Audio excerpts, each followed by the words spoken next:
weird start to your year, but then you had a great performance after that. How does it feel right now coming into this fight? Man, it's been a blessing, honestly, this year. Even having that fight get rescheduled, Chiesa, just gave me more time to train. This has been my first time having like a full training camp for a full year. It feels amazing, man. I'm just excited to be here. It feels good to be here.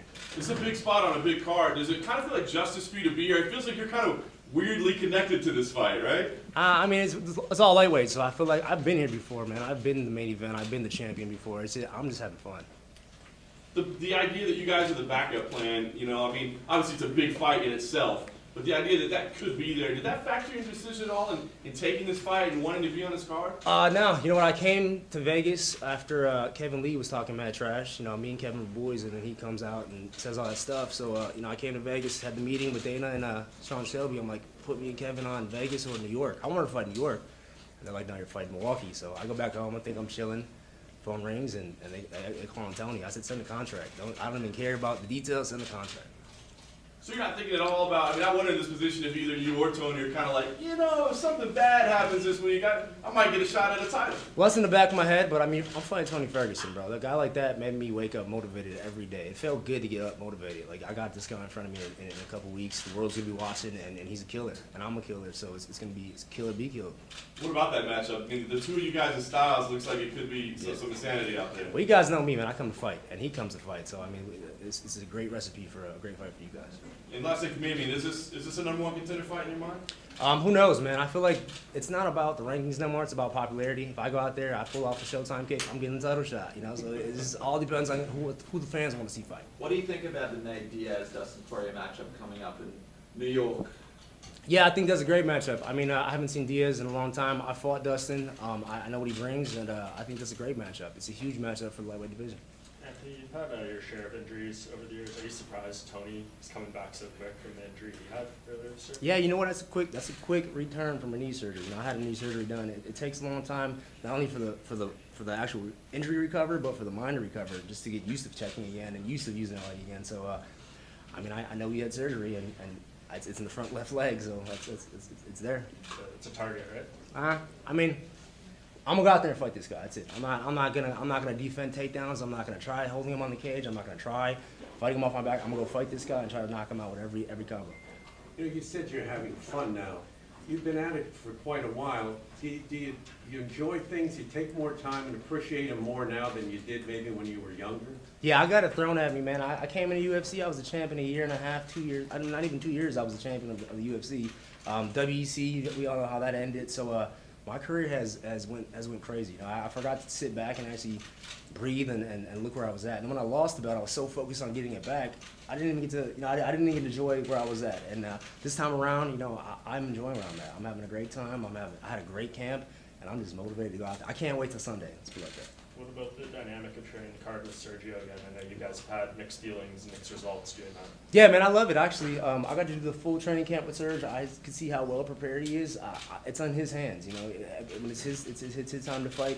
My time's gonna be later, and we'll talk about it after the fights. But it's in his hands, and I'm well confident that he's ready to go. This could very well be #1 contenders for both of you guys, right? It's crazy, man. Team Pettis is coming over Vegas. I mean, Sunday's gonna be a fun day for Team Pettis. Diaz and Poirier are competitioning for a 165-pound division for their fight. That's something that you think is needed in the UFC, 165? I think so. I mean, it's a hard cut for guys to get down from the higher weight classes. Like Chiesa, a big guy like that. I'm staring up at him. I'm like, how the hell is he making 55? So it gives these guys more options. I mean, I'm not sure how it's going to work out or what, but I think it makes sense. 25, 35, 45, 55, 65, and then you move 75 up. Or I mean, I'm sure the guys at 70 would be happy about that. Make another 10 pounds every division, and then go from there. A lot of times when you and your brother fight on the card, it's emotional for both of you. Will you even watch his fight ahead of yours? Yeah, this time I'm in watching everything. I'm gonna go and smell the air. I'm gonna breathe in everything. I'm having a good time right now. I got chills talking about it. I'm excited.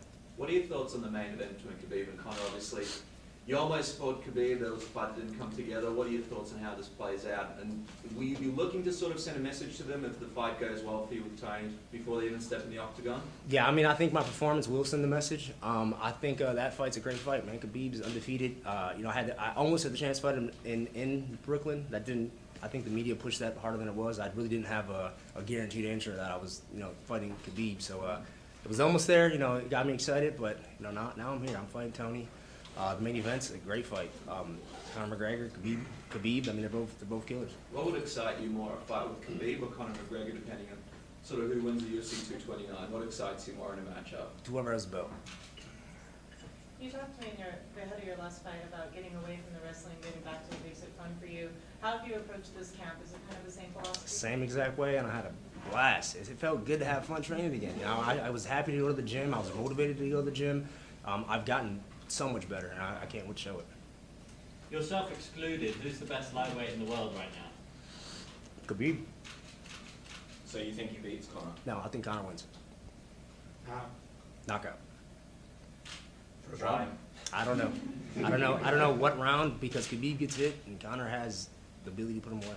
Have you just seen holes in the striking game for Khabib? I mean, we all have seen holes in the striking game. We saw his last fight against Al, and you know, we've seen how he performed. If he comes like that against Conor, I mean, it's the wrong guy to go against. So I'm sure he's motivated. I'm sure Conor's motivated, but I'm picking Conor.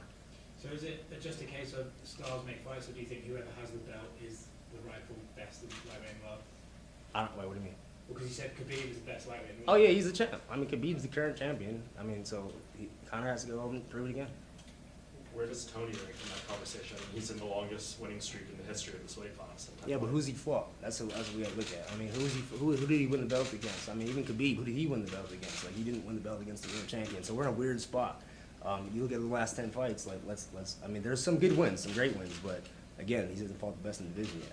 So who do you feel is the rightful champion of the division? Then do you feel maybe Conor McGregor might have that claim because he beat Eddie Alvarez, who's technically? Well, I think Conor's win over Eddie solidifies him more as a champion than Khabib beating Alaquinta. I mean, that's just facts. So the belts, it is where it is. They had to do it for the business. They had to move it forward. But if it was true to the game, I mean, Conor would be the champion.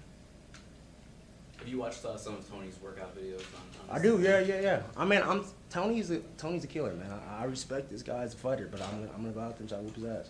He seems kind of like an unorthodox type of guy. Is that something that's to worry about going to a fight? 'Cause you don't really know what he's going to do. He's unpredictable. Well, that's why his success is so great, I think. And that's how I used to be. I used to be so comfortable in the chaos that I just pull off a guillotine, I pull off these submissions. I make these guys so uncomfortable with the chaos, the submissions and the knockouts happen, and that's what he's doing for himself, too. So I'm excited about it. Do you see some of yourself in him a little bit? No, I don't. I think he has a totally different style. I don't think anybody in the UFC has my style. I think I have a very different style, and when I'm true to my game, everybody leaves with a smile on their face. The fans get what they pay for.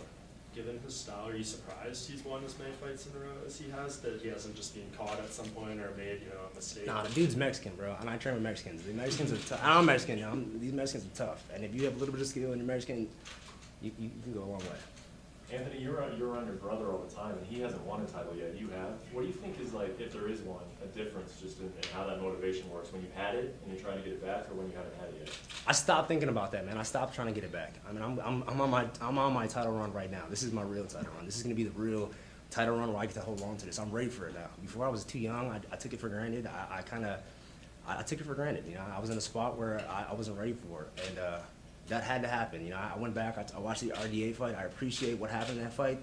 I showed some heart. I showed some great things, and I know that's there. And that right there, I think that me watching that fight freed me. You know, I wasn't trying to chase the belt. I wasn't trying to erase RDA. Trying to grow from it, and that's where I'm at now. Would you say you're in a better place mentally now than you were probably even when you had the title? Because it seems like you're a little bit happier. Man, I feel so good. Everything from my private life, my fiance, my daughter, my gyms, my businesses. It feels good. How much? I mean, it sounds like it's liberating, but was that dark place necessary? That dark place was me. I made that dark place happen. I let all these comments and all the Instagram, social media, all the talk about Pettis is too old, he needs to retire, he needs to wrestle. I let that get in my head, and that made the dark place. I was in my own dark place until I just figured it out. Like, I just got to get out of there, have fun, train again, and the results will show. Was it somebody that you talked to, or it was just something that clicked inside of you to pull you out of this? I was just tired of fucking losing, man. Honestly, I'm like, what is going on? Like, I know when I spar, I'm dropping guys left and right. I'm killing, and then I'm like, what's the difference to the fight? I'm putting so much pressure on that 15 minutes that I forget to go have fun and be me, and I'm getting back to doing it. Does that mean you sort of ignore social media a little bit these days and what people are saying and what's being written? And is that sort of, a focus of yours? No, I definitely don't ignore it because I mean I want to know what the fans are thinking. I want to know who's next in line. I want to know because that's who dictates who's next in line for a title shot. The fans, not no rankings, not your performance.